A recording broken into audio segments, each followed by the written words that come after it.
Right now, as you watch this, your bank balance, your emails, your company's most sensitive contracts are traveling through cables sitting on the bottom of the ocean.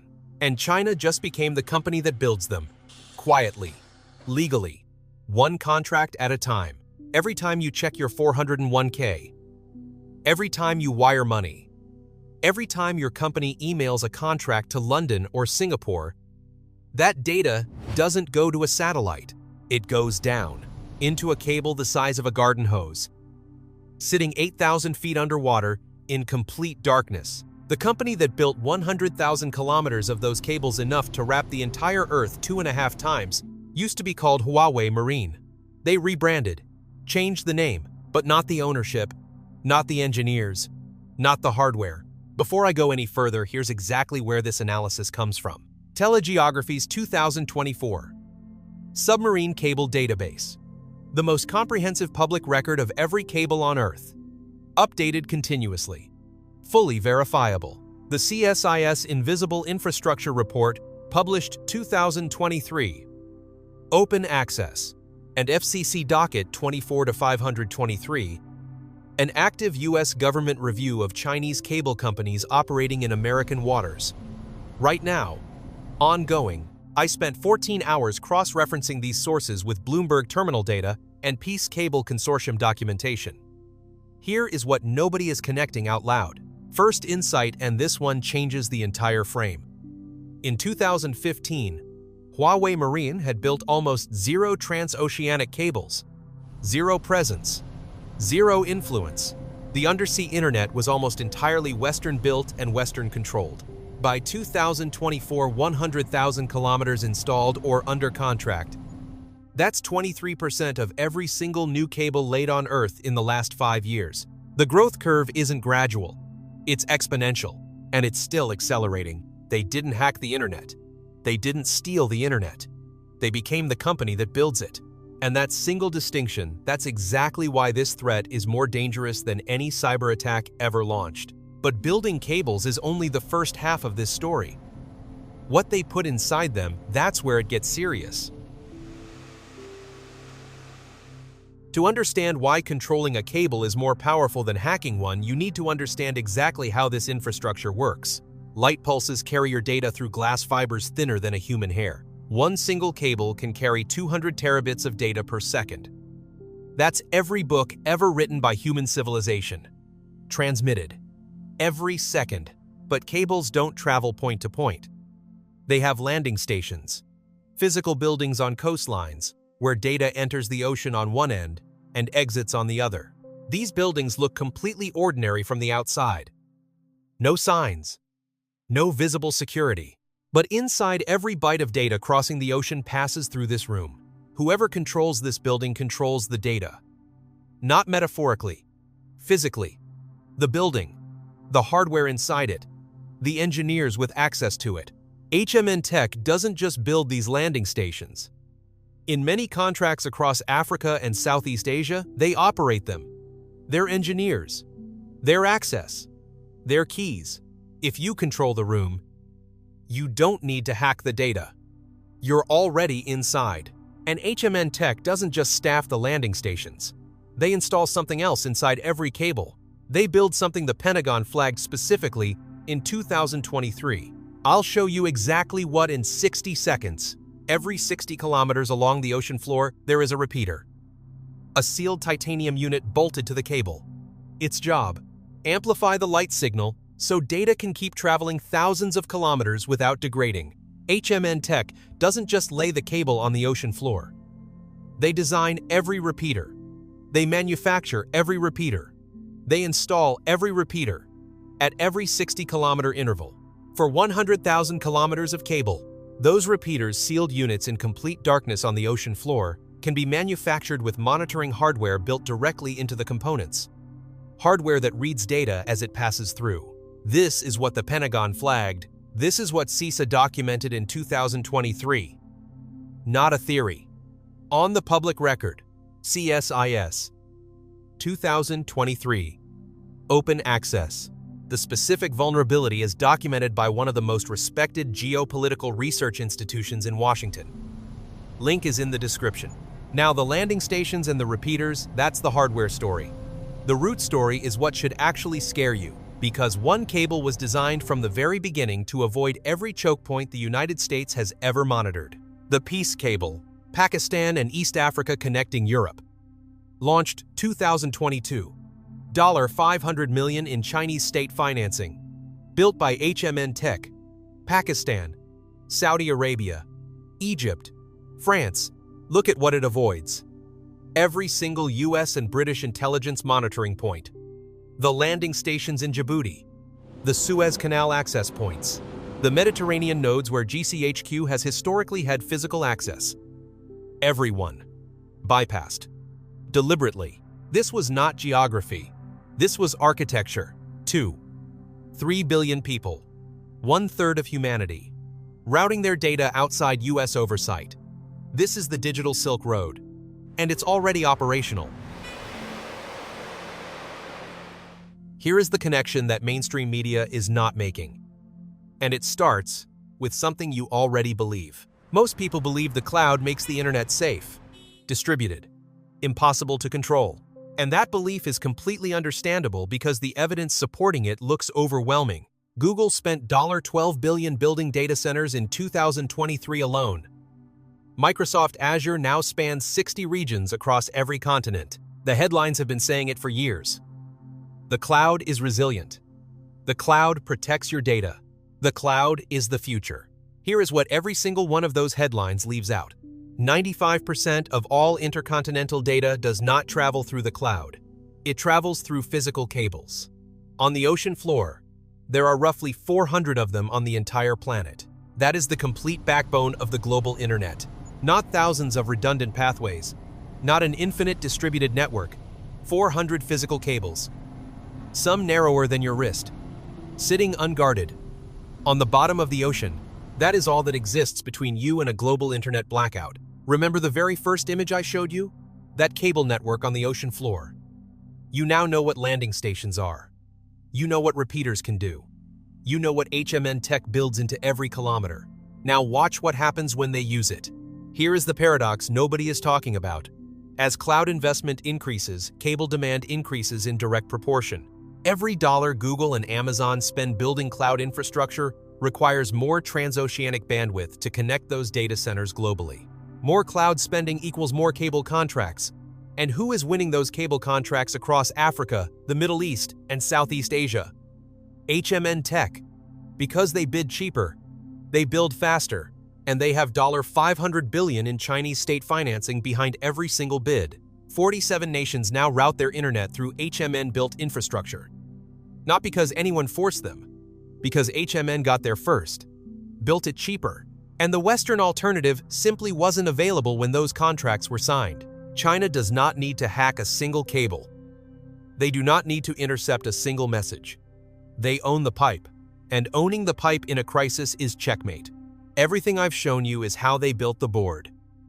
What comes next is how they use it. And it's worse than you think. Everything I've shown you so far is how China built the infrastructure. What they can actually do with it, that's a different story. And it's worse. The United States has spent hundreds of billions of dollars building the most advanced cloud infrastructure in human history.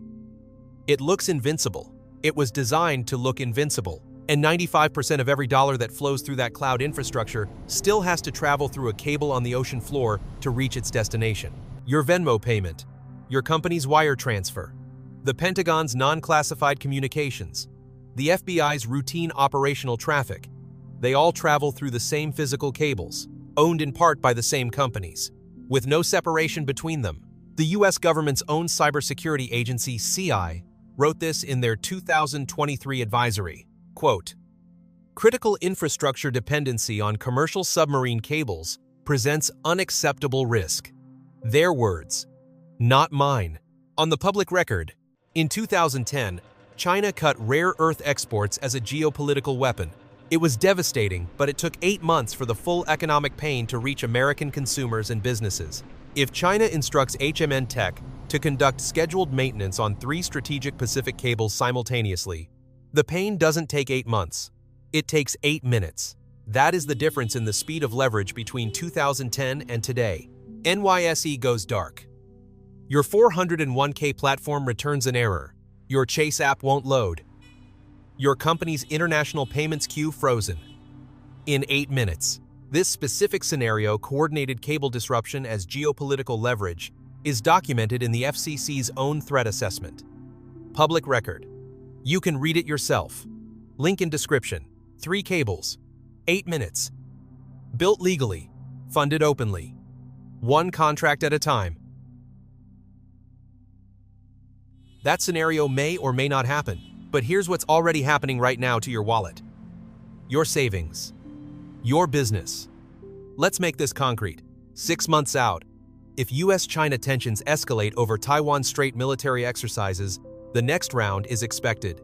Q3 2025 cable insurance premiums spike within days, not months, days. Your internet service provider passes that premium increase directly to business customers. Industry modeling puts that at 8 to 12% on enterprise internet contracts within 6 months of a significant escalation event. If you run a small business with international suppliers or clients, you feel this before the end of 2025, 12 months out. Peace Cable reaches full operational capacity. This is not a projection. This is a scheduled technical milestone. Already announced. Already in progress. Already funded.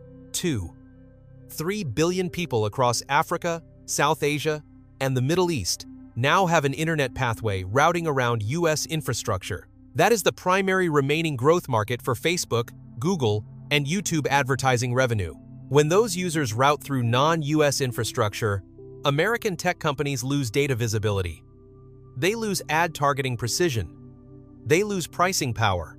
Morgan Stanley analyst modeling from 2024 puts the revenue impact at 6 to 9% in this scenario. This is an estimate, not an official publication, but if you hold Meta, GOONSFT, that is a direct hit to your portfolio, and it compounds every year Peace Cable operates at full capacity. Now, and this is the part most analysts get completely wrong. Let me show you the scenario that's actually most likely, the one that should concern you most. It's not the dramatic one. It's not the one making headlines, and that's exactly what makes it dangerous. Worst case, 20% probability.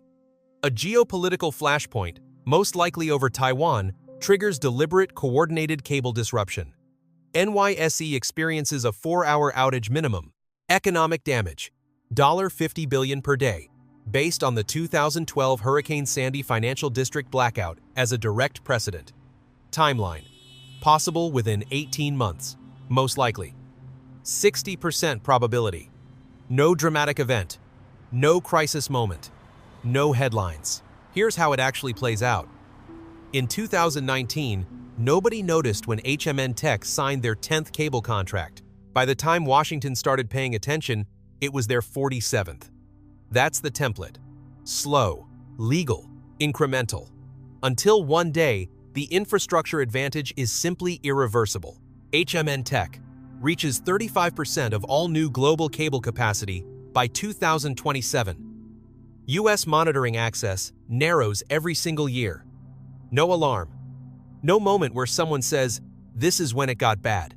It just gets worse. Quietly. Compounding. Until reversal requires a decade and $1 trillion. Best case. 20% probability. The Cables Act passes. Real legislation. Senate Commerce Committee. Right now, the US Exim Bank funds $10 billion in contracts for Subcom and Alcatel Submarine networks to compete directly against HMN Tech across Africa and Southeast Asia.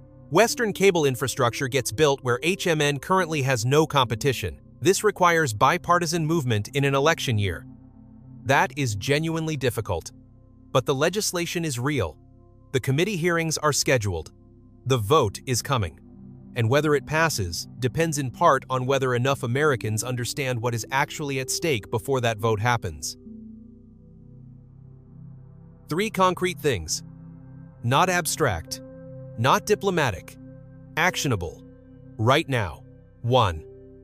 Search the Cables Act. Senate Commerce Committee. Read the actual text. It takes 10 minutes. Understanding what your representatives are voting on or choosing not to vote on is the minimum baseline. Share it with one person who doesn't know this exists. 2. If you work in tech or finance, ask your infrastructure team which cable systems carry your international data. You have a right to know. If you don't work in tech, go to Telegeography's public map. Free. No login. Search your region. See which cables serve your country and who built them. 5 minutes. Eye-opening. 3. If you invest Subcom, Alcatel Submarine Networks, and their supply chain partners are directly positioned to benefit from U.S. counterinvestment in this space. This is not financial advice. This is publicly available sector analysis. Do your own research. The links are in the description. Sources are linked in the description. All 5. All public. All verifiable. Telegeography. 2024. Submarine Cable Database. CSIS. Invisible Infrastructure Report. 2023. FCC. Docket 23-286. HMN Tech deployment data cross-referenced via Bloomberg. Peace. Cable Consortium documentation. Methodology. Cable ownership records from Telegeography. Cross-referenced against FCC landing license filings. Choke point geography mapped against open-source intelligence monitoring locations. HMN Tech contract announcements overlaid from 2015 through 2024 to establish the acceleration curve. The cables are real. The contracts are real. The leverage is real. The question isn't whether this matters. The question is whether enough people understand it before it's too late to matter.